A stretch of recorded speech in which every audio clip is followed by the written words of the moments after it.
Quiz and ഫാക്സിൻ്റെ മറ്റൊരു വീഡിയോയിലേക്ക് എല്ലാവർക്കും സ്വാഗതം. ഇന്നത്തെ നമ്മുടെ വീഡിയോ സെപ്റ്റംബർ 16 തീയതി സ്കൂൾ തലത്തിൽ എല്ലാവിടെയും നടക്കുന്ന അക്ഷരമുറ്റം ക്വിസിൽ ചോദിക്കുന്ന പ്രധാനപ്പെട്ട ചോദ്യങ്ങൾ ഡിസ്കസ് ചെയ്യുന്ന വീഡിയോ ആണ്. നമുക്കുടൻ തന്നെ വീഡിയോയിലേക്ക് കടക്കാം. അതിനു മുമ്പ് നിങ്ങൾ ഇതുവരെ ചാനൽ സബ്സ്ക്രൈബ് ചെയ്തില്ല എങ്കിൽ ഇപ്പോൾ തന്നെ നമ്മുടെ ചാനൽ ഒന്ന് സബ്സ്ക്രൈബ് ചെയ്യുക. ഇതുപോലെയുള്ള യൂസ്ഫുൾ ആയിട്ടുള്ള ക്വിസ് വീഡിയോസ് നിങ്ങൾക്ക് ഉടൻ തന്നെ ലഭിക്കുന്നതാണ്. അക്ഷരമുറ്റം ക്വിസിൽ ചോദിക്കുന്ന പ്രധാനപ്പെട്ട ചോദ്യങ്ങളാണ് നമ്മുടെ ഇന്നത്തെ വീഡിയോയിലുള്ളത്. അക്ഷരമുറ്റം ക്വിസ് എന്ന് പറയുന്നത് വളരെ വലിയൊരു ക്വിസാണ്.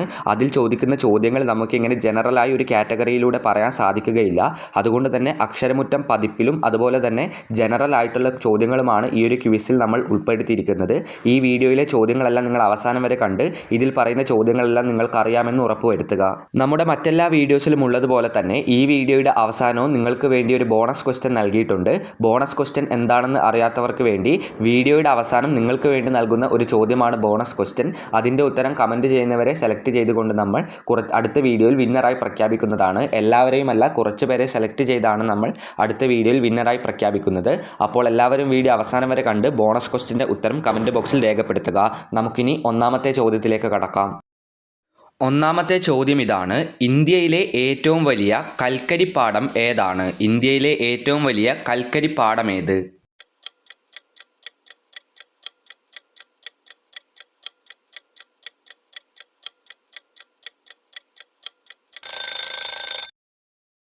നമ്മുടെ ഇന്ത്യയിലെ തന്നെ ഏറ്റവും വലിയ കൽക്കരിപ്പാടം ജാറിയ കൽക്കരിപ്പാടമാണ്. അതായത് ഇന്ത്യയിലെ ഏറ്റവും വലിയ കോൾ ഫീൽഡ് ജാറിയ കോൾ ഫീൽഡാണ്.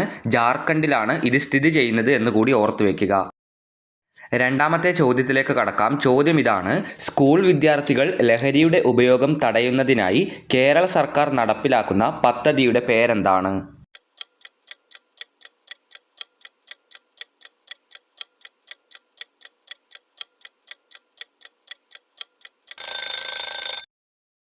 ഉത്തരം നേർവഴി. അതായത് സ്കൂൾ വിദ്യാർത്ഥികൾ ലഹരിയുടെ ഉപയോഗം തടയുന്നതിനായി കേരള സർക്കാർ നടപ്പിലാക്കുന്ന പദ്ധതിയുടെ പേരാണ് നേർവഴി. ഉത്തരം നേർവഴി.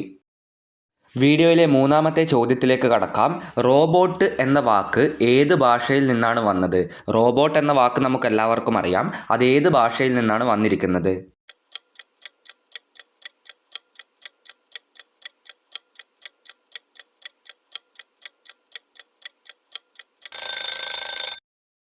ഉത്തരം ചെക്ക് ഭാഷ. അതായത് ചെക്ക് ഭാഷയിൽ നിന്നാണ് റോബോട്ട് എന്ന് പറയുന്ന ഒരു പദം വന്നിരിക്കുന്നത്. ഉത്തരം ചെക്ക് ഭാഷ.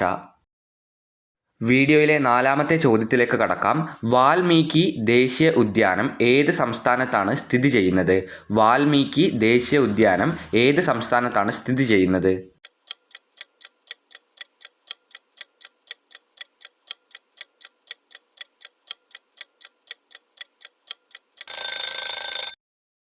ഉത്തരം ബീഹാറിൽ. അതായത് വാൽമീകി ദേശീയ ഉദ്യാനം ബീഹാറിലാണ് സ്ഥിതി ചെയ്യുന്നത്. ഉത്തരം ബീഹാർ.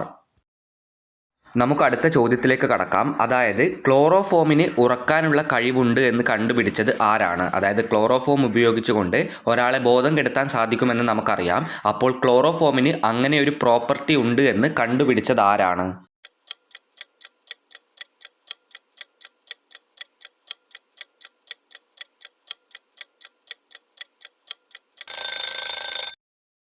ഉത്തരം ജെയിംസ് സിംപ്സൺ. അതായത് ക്ലോറോഫോമിന് ഉറക്കാനുള്ള പ്രോപ്പർട്ടി ഉണ്ട് എന്ന് കണ്ടുപിടിച്ച ആളുടെ പേരാണ് ജെയിംസ് സിംപ്സൺ.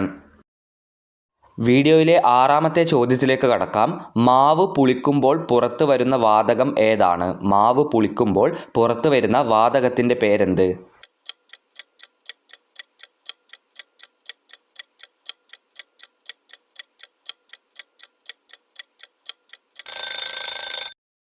ഉത്തരം വളരെ സിമ്പിളാണ്, കാർബൺ ഡയോക്സൈഡ്. അതായത് മാവ് പുളിക്കുമ്പോൾ പുറത്തു വരുന്ന വാതകമാണ് കാർബൺ ഡയോക്സൈഡ്. ഈ ചോദ്യത്തിൻ്റെ ഉത്തരമാണ് കാർബൺ ഡയോക്സൈഡ്. നമുക്ക് ഏഴാമത്തെ ചോദ്യത്തിലേക്ക് കടക്കാം. 2027 ഫിഫ വനിതാ ലോകകപ്പ് ഫുട്ബോൾ നടക്കുന്നത് ഏത് രാജ്യത്ത് വെച്ചാണ്?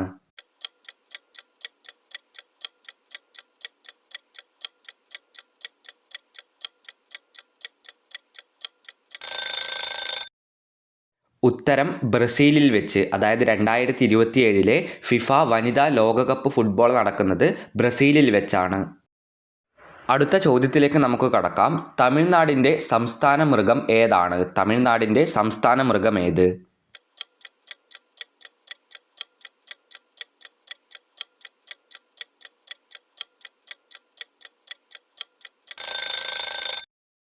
ഉത്തരം വരയാട്. അതായത് തമിഴ്നാടിൻ്റെ സംസ്ഥാന മൃഗമാണ് വരയാട്. നമ്മുടെ കേരളത്തിൻ്റെ സംസ്ഥാന മൃഗം നിങ്ങൾക്കെല്ലാവർക്കും അറിയാമെന്ന് വിശ്വസിക്കുന്നു. ആനയാണ് അതിൻ്റെ ഉത്തരം. അതായത് കേരളത്തിൻ്റെ സംസ്ഥാന മൃഗം ആനയും തമിഴ്നാടിൻ്റേത് വരയാടുമാണ്. അടുത്ത ചോദ്യത്തിലേക്ക് കടക്കാം. ഇന്ത്യൻ നാഷണൽ ആർമിയുടെ സ്ഥാപകൻ ആരാണ്?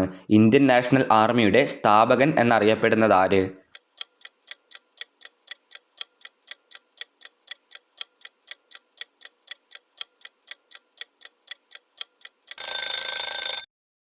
ഇന്ത്യൻ നാഷണൽ ആർമി അഥവാ INA സ്ഥാപകൻ എന്ന പേരിൽ അറിയപ്പെടുന്നത് റാഷ് ബിഹാരി ബോസ് ആണ്. ഈ ചോദ്യത്തിൻ്റെ ഉത്തരം റാഷ് ബിഹാരി ബോസ്. വീഡിയോയിലെ 10ാമത്തെ ചോദ്യത്തിലേക്ക് കടക്കാം. ചോദ്യം ഇതാണ്: ഇന്ത്യയുടെ ദേശീയ പതാകയെ ആദ്യമായി ബഹിരാകാശത്തെത്തിച്ചത് ഏത് ബഹിരാകാശ വാഹനമാണ്?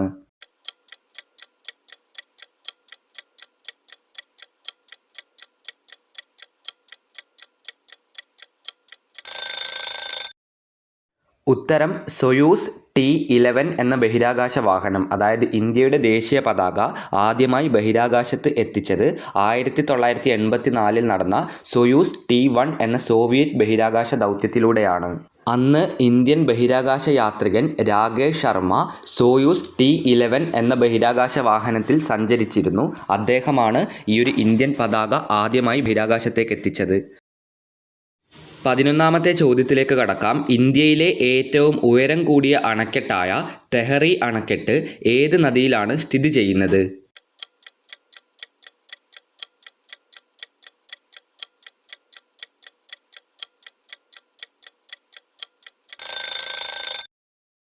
ആദ്യം നിങ്ങൾ ഓർത്തു വെക്കേണ്ടത് ഇന്ത്യയിലെ ഏറ്റവും ഉയരം കൂടിയ അണക്കെട്ട് തെഹറി അണക്കെട്ടാണ്. ആ ഒരു തെഹറി അണക്കെട്ട് സ്ഥിതി ചെയ്യുന്നത് ഉത്തരാഖണ്ഡിലാണ്. ഉത്തരാഖണ്ഡിലെ ഭാഗീരഥി നദിയിലാണ് ഈ ഒരു തെഹറി അണക്കെട്ട് സ്ഥിതി ചെയ്യുന്നത്. ഉത്തരം ഭാഗീരഥി നദി. നമുക്ക് അടുത്ത ചോദ്യത്തിലേക്ക് കടക്കാം. ഡൽഹിയിലെ ചെങ്കോട്ട പണിയാൻ തുടക്കമിട്ട മുഗൾ ചക്രവർത്തി ആരാണ്? ഡൽഹിയിലെ ചെങ്കോട്ട അഥവാ റെഡ് ഫോർട്ട് നമുക്ക് എല്ലാവർക്കും അറിയാം. അത് പണിയാൻ തുടക്കമിട്ട മുഗൾ ചക്രവർത്തി ആര്?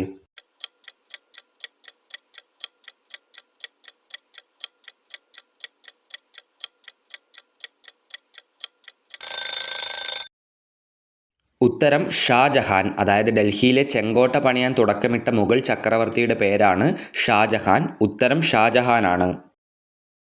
അടുത്ത ചോദ്യത്തിലേക്ക് കടക്കാം. നിങ്ങളുടെ പോസ്റ്റ് ഓഫീസിൻ്റെ പിൻകോഡിൽ എത്ര അക്കങ്ങളുണ്ട്? നിങ്ങളുടെ പോസ്റ്റ് ഓഫീസിൻ്റെ ഒരു പിൻകോഡ് ഉണ്ടാവും. അതിൽ എത്ര അക്കങ്ങളാണുള്ളത്?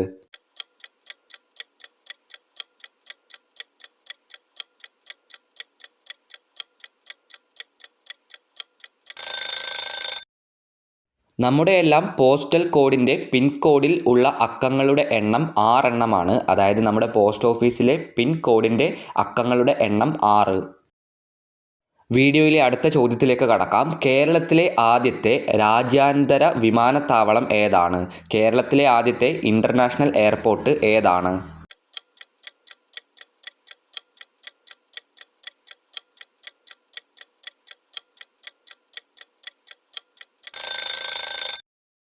കേരളത്തിൽ ധാരാളം വിമാനത്താവളങ്ങളുണ്ട്. അതിൽ ആദ്യത്തെ രാജ്യാന്തര വിമാനത്താവളം അതായത് ഇൻ്റർനാഷണൽ എയർപോർട്ട് തിരുവനന്തപുരത്ത് സ്ഥിതി ചെയ്യുന്നതാണ്. ഉത്തരം തിരുവനന്തപുരത്തെ വിമാനത്താവളം. അടുത്ത ചോദ്യത്തിലേക്ക് കടക്കുന്നതിന് മുമ്പ് നമ്മുടെ ക്വിസ് ആൻഡ് ഫാക്ട്സിൻ്റെ വാട്സപ്പ് ഗ്രൂപ്പിനെ പരിചയപ്പെടുത്തുകയാണ്. ഈ ഒരു വാട്സപ്പ് ഗ്രൂപ്പിൽ ജോയിൻ ചെയ്യുകയാണെങ്കിൽ നമ്മൾ അപ്ലോഡ് ചെയ്യുന്ന എല്ലാ ക്വിസ് വീഡിയോസിൻ്റെ ചോദ്യങ്ങളും ഉത്തരങ്ങളും നിങ്ങൾക്ക് PDF രൂപത്തിൽ ലഭിക്കുന്നതാണ്. ഇതുപയോഗിച്ചുകൊണ്ട് നിങ്ങൾക്ക് എളുപ്പത്തിൽ പഠിക്കാൻ സാധിക്കും. അപ്പോൾ PDFകൾ ലഭിക്കണമെങ്കിൽ നമ്മുടെ വാട്സപ്പ് ഗ്രൂപ്പിൽ ജോയിൻ ചെയ്യുക. ലിങ്ക് താഴെ ഡിസ്ക്രിപ്ഷൻ ബോക്സിൽ നൽകിയിട്ടുണ്ട്. വീഡിയോയിലെ അവസാനത്തെ ചോദ്യത്തിലേക്ക് കടക്കാം. ചോദ്യം ഇതാണ്: കേരളത്തിൽ ഉപ്പു സത്യാഗ്രഹം നടന്ന ഗ്രാമം ഏതാണ്? കേരളത്തിൽ ഉപ്പു സത്യാഗ്രഹം നടന്ന ഗ്രാമം ഏത്?